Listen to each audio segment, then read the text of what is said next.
Okay, sorry. Yep. The camera broke down. So as I was saying, you just roll up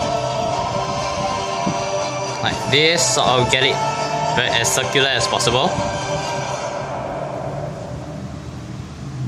Try to press it down, not too much, not too less, to actually get the things to even out.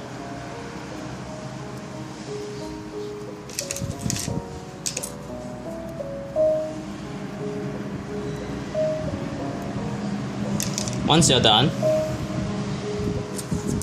you will try to assume it again, since for this I want to do it the faster way, so I'll try to why is everything so blurred today? Okay. I'll try to tighten by squeezing in the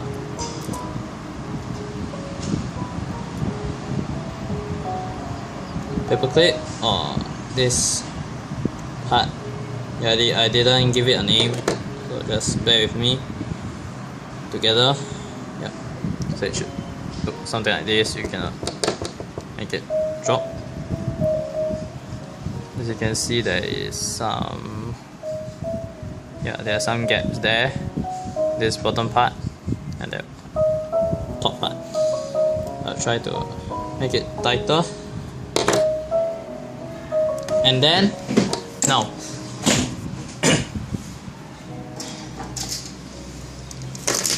this part. Dangerous? Yes. Safety? Wear goggles, spectacles. For me, I have to do something about it. You're actually dealing with high temperatures. You can really hear that. Yeah. When doing so, you want to check everything is in good condition. Your goggles, everything. The starter for this is this. Yep, this windproof lighter. Blowtorch, about 1300 degrees. Okay, I'll just check, because this has been with me for about a year, no, about 4 years. When I was in secondary 1, I got this.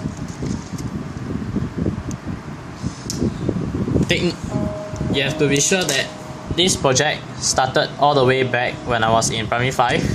At that time, I do not have this type of knowledge, so that the process at that time was very toxic, as I don't have the correct way to make the aluminum thing, this molding, this cast sort of, yeah, this sort of mini machine something,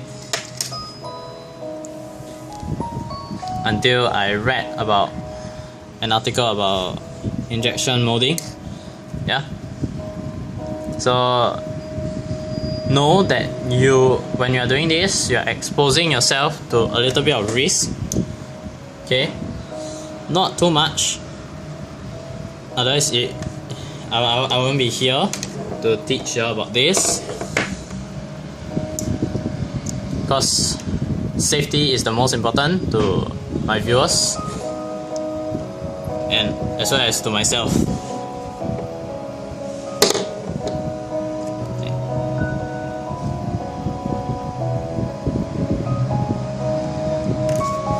Let's move to the window.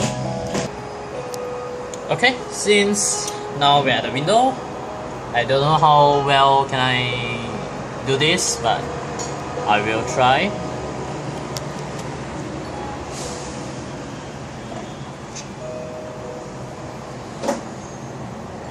When doing so, you will put this out in the air in the open. You should do this outside, not in your house. At least indoor. Because when there are fumes, it's dangerous. So for me, I like and I will always put it at the max.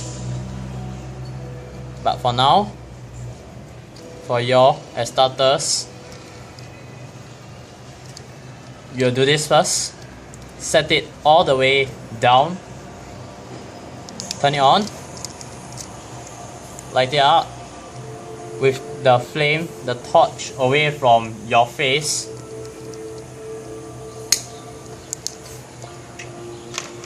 Light it up.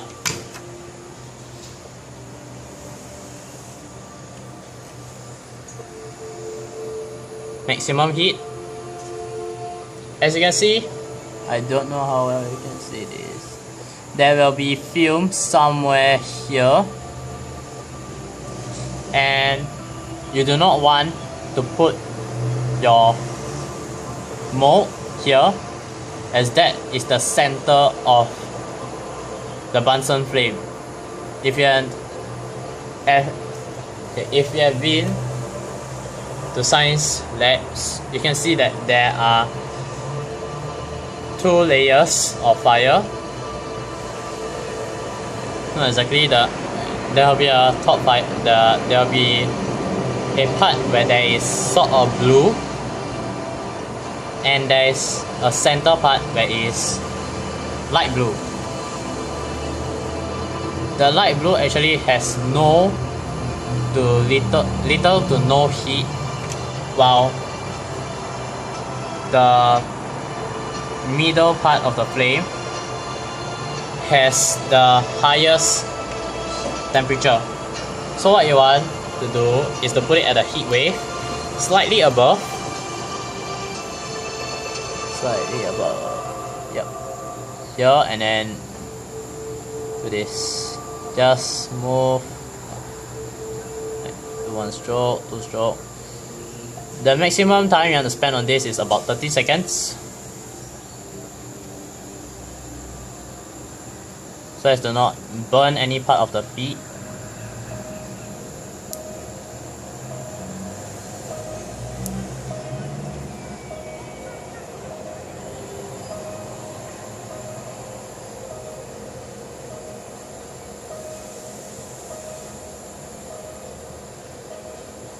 Okay, for now I'll just check.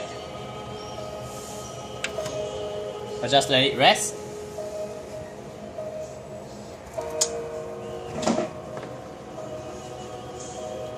No, this is bad. I can smell fumes. Okay.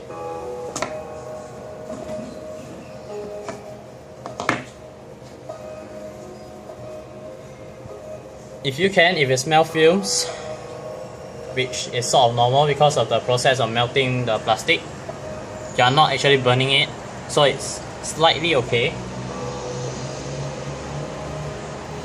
Just look away and breathe in and breathe out, and just relax yourselves. And I'll bring the camera back and we'll talk about it. Right.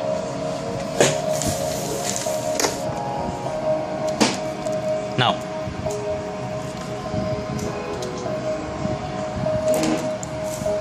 if you have done it correctly,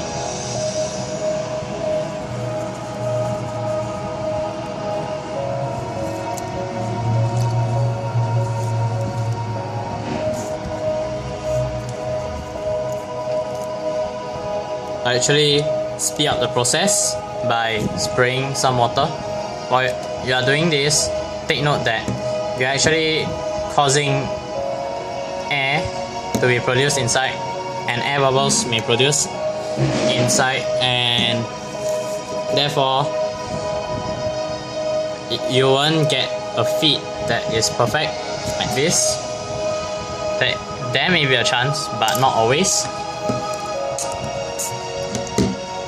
Okay, it should cool down and roll it open. Gets something like this. As you can see, I've overdone it. You are not supposed to melt it all the way to too hot, but yeah. This is too hard for me. Okay. You see that there are burrs here, plastic burrs.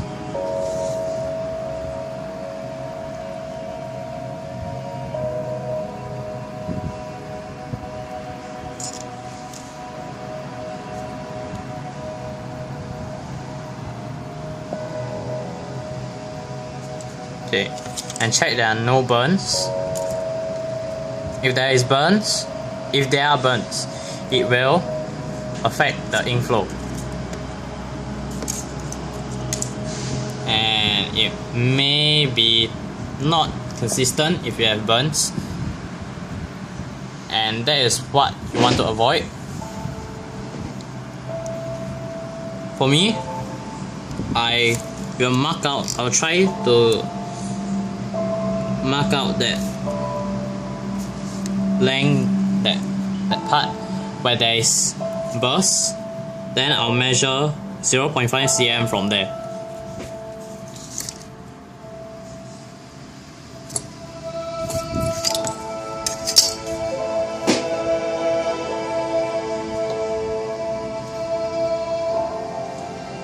Make sure that everything is slightly cooled to warm temperatures before you handle this, because you may burn yourself if you're not handling it properly.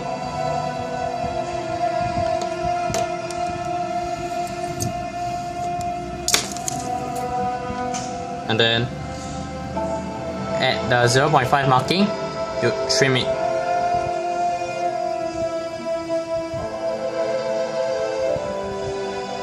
Plus minus 1 is okay, but not too much.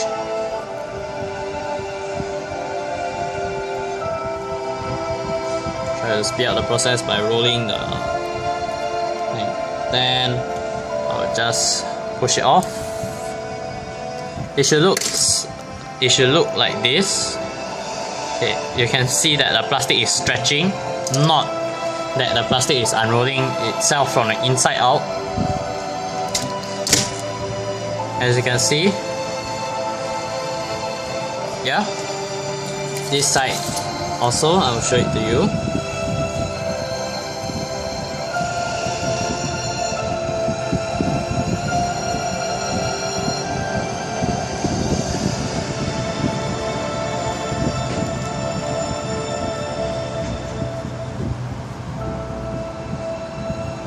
Know that if you are doing this, and while you are doing this, the tines get misaligned because you have vigorously put out.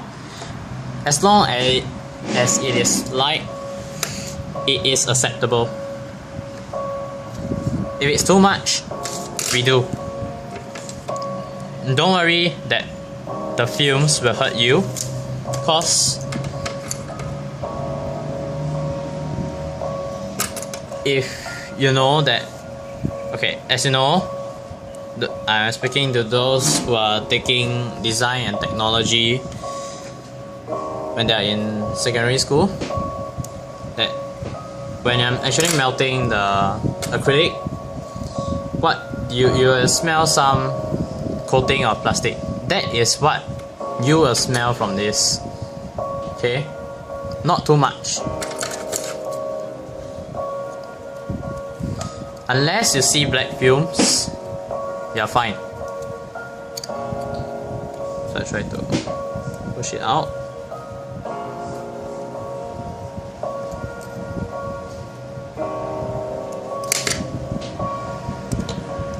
Okay. When you're doing this, after you're done, find a wire that is aligned, slightly aligned properly, and it's straight. Compared to this, it's slightly crooked. This is very straight, sort of. And what you want is to push that down to extend it.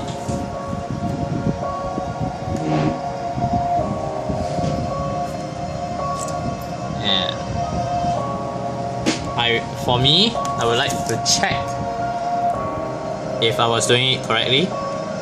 If you're doing it correctly, okay. If you're doing it correctly, it should fit all the way in. But for this, I have to really align the knit. So what you do is to push slightly.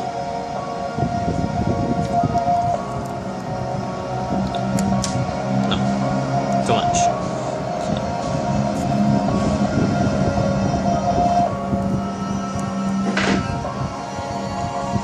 No, still too much.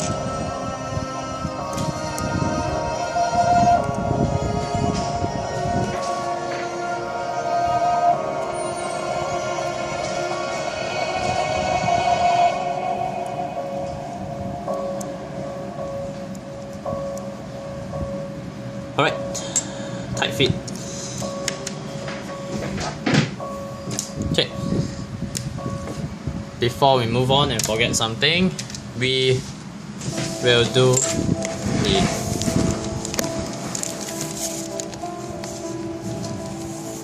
seal. The seal is to prevent the ink from leaking out. So as to say that since your ink is either water-based, mostly water-based, some alcohol-based like Parker Queen, you actually have some sort of drying out issues if it's left like that. So what you want to do, since I leave it out with this melting for quite long, I will inject this inside. You will hit those parts first, those rounded edges first, like the perimeters first. Then you squirt some of the hot glue in there. Not too much, not too less.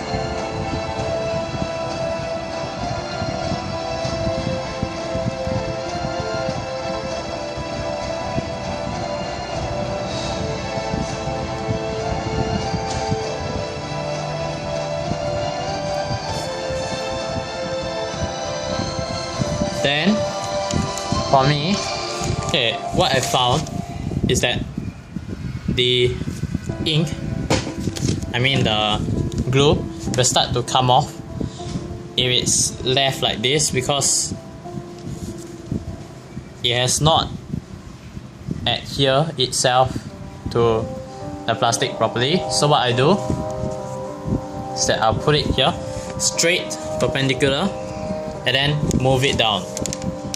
Okay, so put it here, then just like this, second pass, third pass. So what you'll get, something like this, just a flat line. This is what you want to get.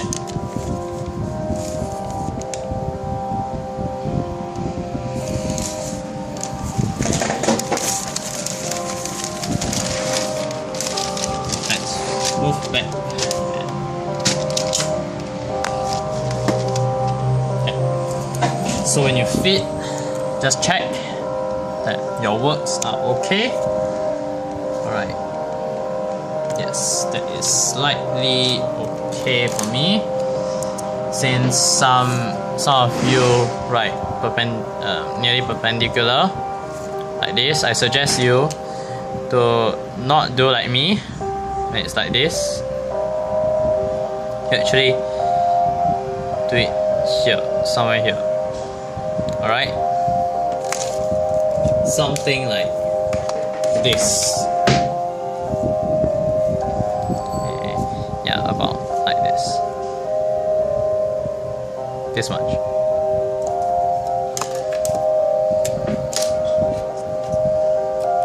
So that means when I'm putting it there, it will be like this, and I do not like it. So I'll just change my material for a bit. Mistakes do happen. So remember to have a backup plan for everything, which means that my favorite color comes in.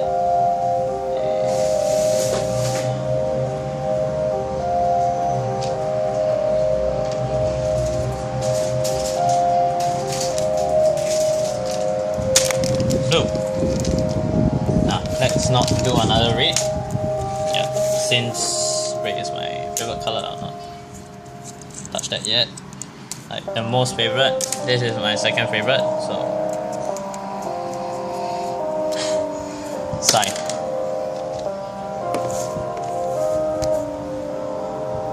So same thing. Let's put some of the hot glue in there.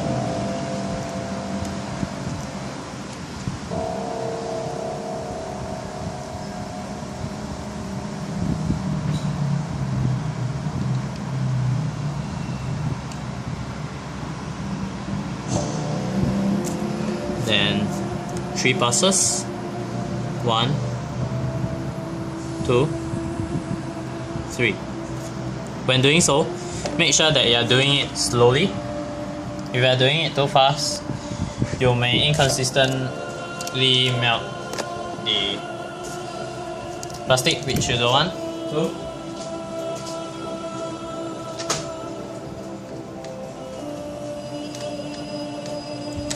Check.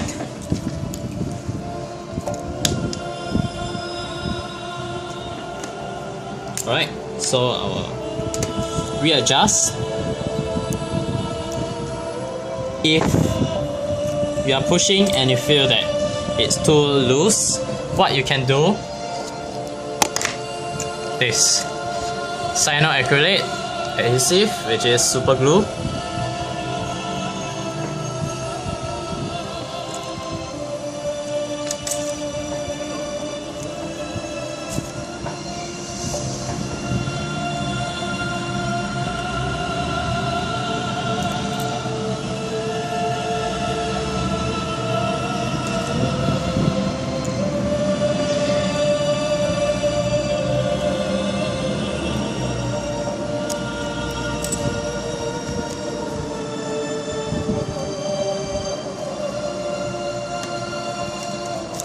When doing this, note that you may want a backup grid section so that you can, put and measure. And as you know that there are scratches, visible scratches, and you do not want that to happen to occur in your pens grid section, otherwise it will distort, damage, yeah, I think that's the word. It will damage the aesthetics, or it will ruin the aesthetics. Yeah, about this long, enough for writing. I will check.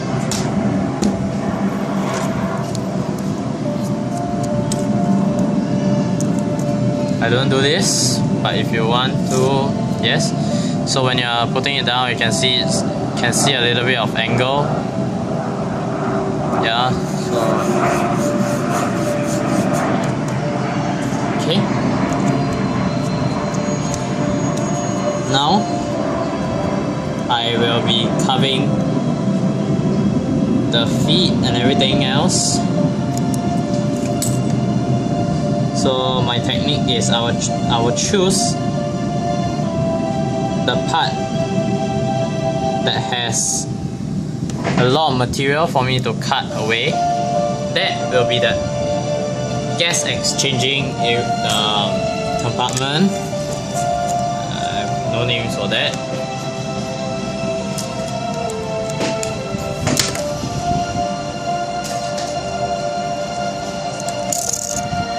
Pen knife.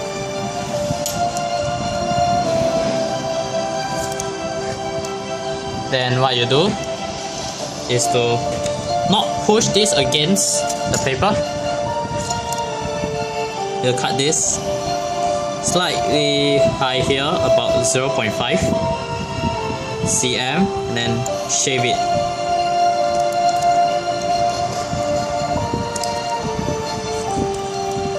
The reason why I do this is because that since our hands cannot deal with long distance trimming, they over time curves the air exchange section,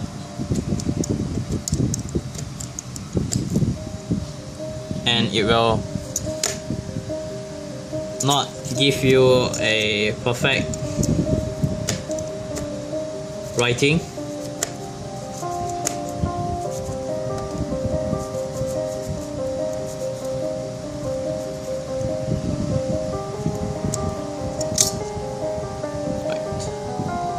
So you can see it's a bit curved. Now for me, I just want to make sure I'm doing this correctly. So I'll do this like this, then another one. Yep.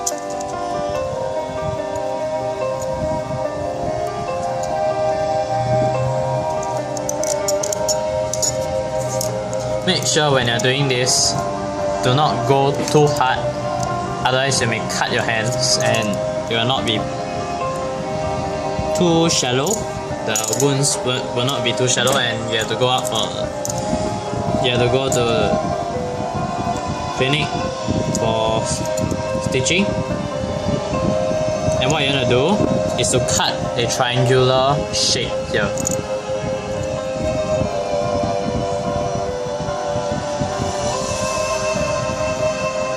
Okay, so you do this slightly angled.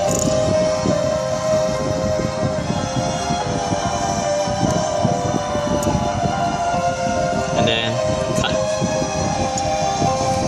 Make sure you're doing this because as you tend to do this, you will actually cause the feet to go sideways. You're cutting to go sideways and will not be pleasant at all. Okay. It may take some strength to do this. 3 passes.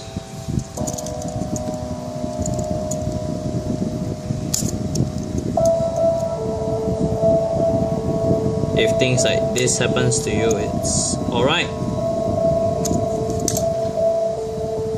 As long as you're not doing it too much on at the front here.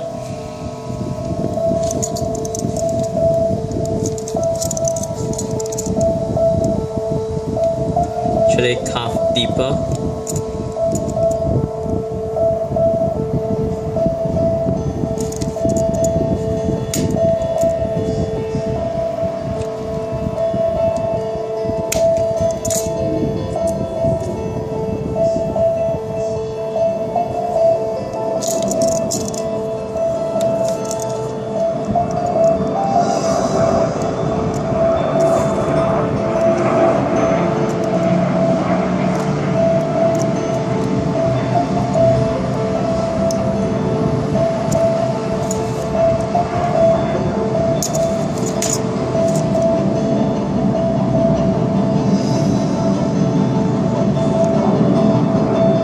Do this off camera.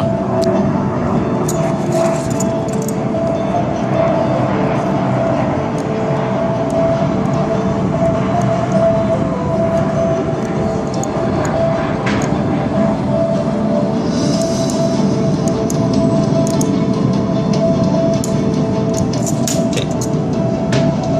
Yep. So you check there will be a gap somewhere here. This will allow the air to go inside, and I will check again. Okay, seems like a tight fit to me. The new fit looks like this. I'll zoom in. You'll start with a slit here. as deep as possible. Just cut like this. Okay, then starting from here, you will carve downwards. Like this, so it will look triangular. Be careful that you may cut your fingers if you're not careful enough.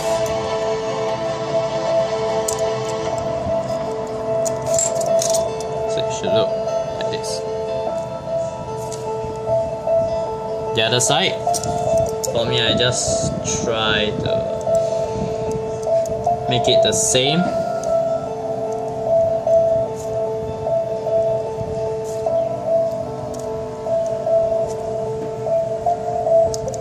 Okay, now try to trim it down, starting from here.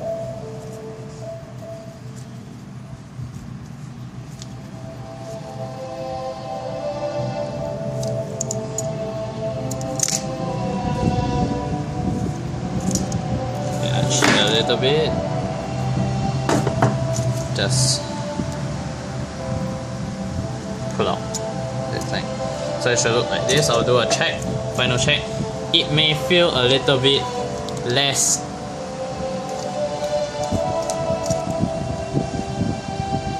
tight, but it's okay as long as you get some sort of strength to it. No, some sort of hardness, or what's the word? I can't think of it now, but it's alright. Okay. And check again.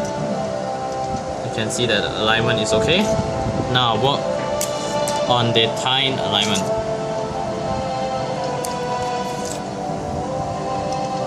So what you want to do is to make it straight as possible. Oblique, no. Okay, there are left obliques, right obliques, but you do not want that. If you have obliques, then what you want to do is that you would want to make it align first, then after that grind it at a 15-degree angle towards the sandpaper. Okay, but for now I just make it a regular one. So check. Yep, sounds smooth to me. No resistance. Okay, I'll clean up my workplace. Just basic.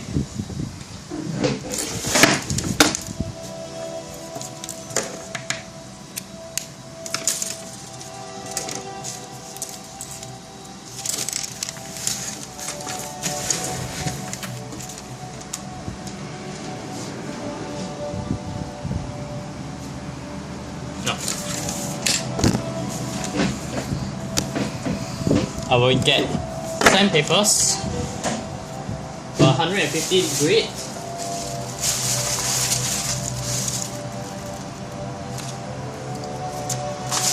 $400 grit.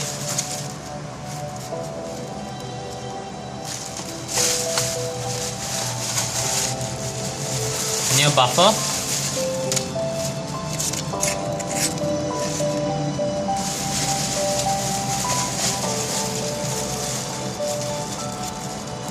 I guess this is 800. No, it's the same. Yep.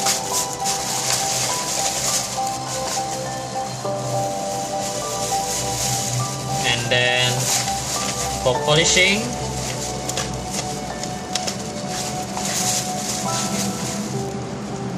$1,500.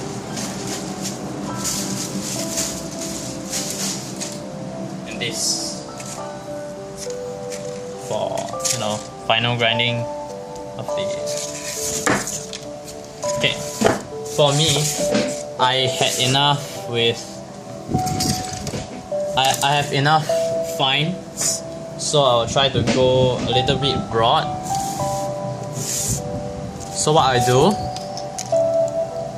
is that since your hand wants to try to go this way, that this is your natural holding position.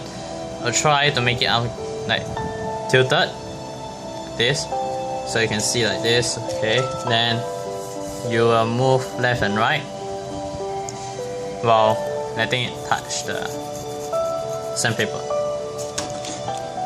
For now, I'll just try to align and make sure it's straight by hammering down the feet.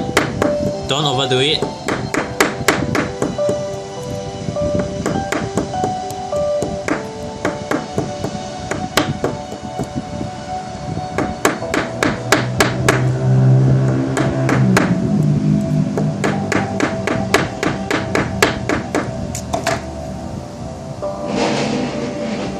When you're doing it correctly, you can actually see light passing through. Yeah? Okay. So now